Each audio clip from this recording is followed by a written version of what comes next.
बिस्मिल्लाहिर्रहमानिर्रहीम। दोस्तों, आप सुन रहे हैं homeo physician doctor Mohammad Khalid Chaudhary को। क्या आप भी दिन रोज़मर्रा के काम के बाद बहुत ज़्यादा थकन का शिकार महसूस कर रहे हैं अपने आप को?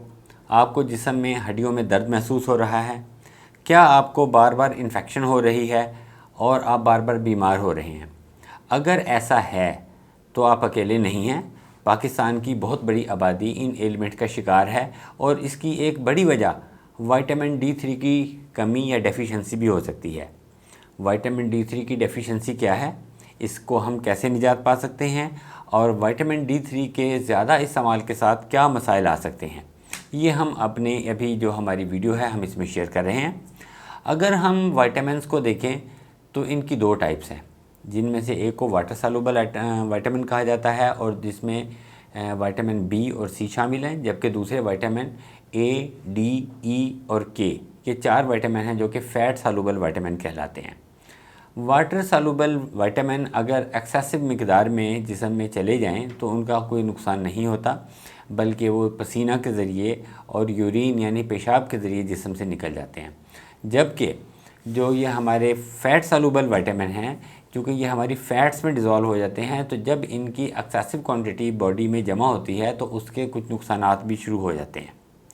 तो विटामिन डी3 का जो नेचुरल सोर्स है कि जब हमारी स्किन के ऊपर डे लाइट सूरज की रोशनी पड़ती है तो अल्लाह ताला का एक निज़ाम है, तो ये जो हमारी बॉडी है विटामिन डी3 प्रोड्यूस करना शुरू कर देती है।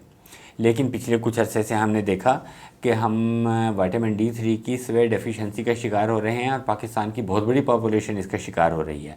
उसकी शायद एक वजह यह है कि अगर हम अपने लिविंग स्टाइल को देखें कि पहले क्या होता था, कमरा, बरामदा, उसके बाद एक बड़ा सारा सहन। हम सुबह भी सूरज की रोशनी में बैठते थे, हम असर के बाद भी सूरज की रोशनी में बैठते थे। लेकिन अब हमने टीवी लाउंज के नाम से एक लिविंग रूम बना लिया। वो लिविंग रूम जिसमें आर्टिफिशियल लाइट तो मौजूद है लेकिन सूरज की रोशनी नहीं आ रही।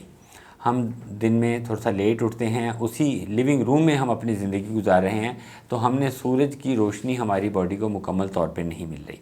दूसरा, जो डेयरी प्रोडक्ट्स हैं, जिसमें मिल्क का मैं नाम लूँगा, दूध का नाम लूँगा, कि उनका हमें वो खालिस मिकदार में खालिस नहीं मिल रहा और हम उसको कम मिकदार में इस्तेमाल कर रहे हैं, वो भी विटामिन डी3 की डेफिशिएंसी का बाइस बन रहा है।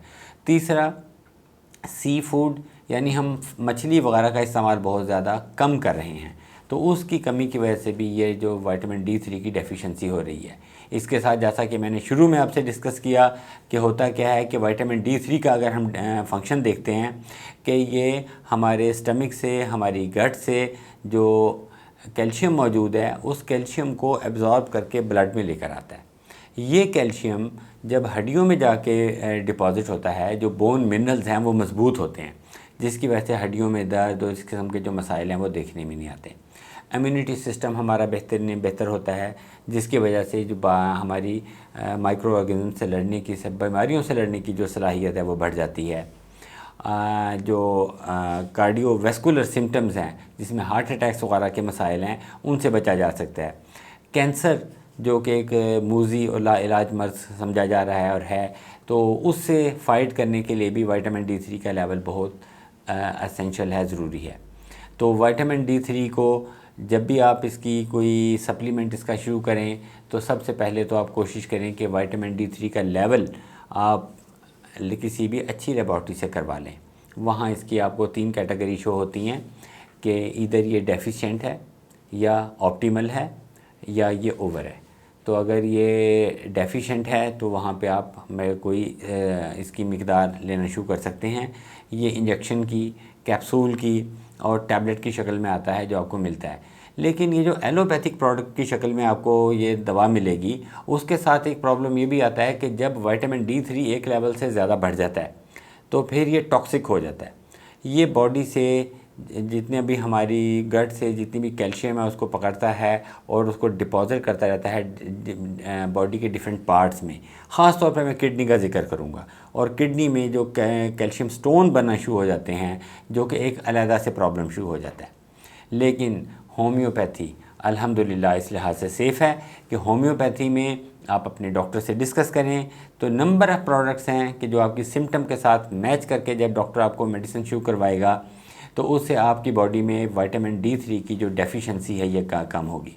उसमें सबसे पहले तो हम जिक्र कर रहे हैं पॉलीक्योर का, कि जब आप पॉलीक्योर खाते हैं तो अपना इस्तेमाल करते हैं, तो पॉलीक्योर चूँकि आपके मैदे के और इंटेस्टाइन के फंक्शन को बेहतर करती है, तो ये पॉलीक्योर जो एब्जॉर्प्शन को बेहतर करेगी, तो जो आपकी गट में कैल्शियम मौजूद है उस कैल्शियम को आपकी बॉडी का हिस्सा बनाती है।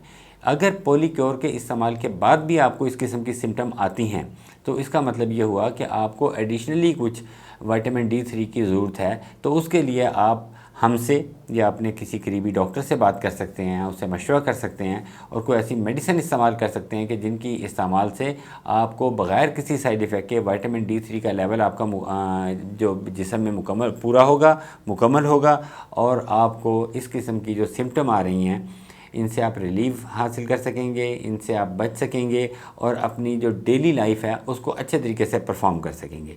जब आप अच्छे तरीके से अपनी डेली लाइफ को परफॉर्म कर सकेंगे, अपना आपका जो भी फंक्शन है, आप हाउस वाइफ हैं, आप कोई वर्किंग क्लास में हैं, आप मेल हैं, आप फ़ीमेल हैं, आप पीडियाट्रिक हैं, बच्चों की एज में हैं, या आप अडल्ट एज में हैं, तो किसी भी एज में आपको वो थकावट का एहसास नहीं होगा। शुक्रिया दोस्तों।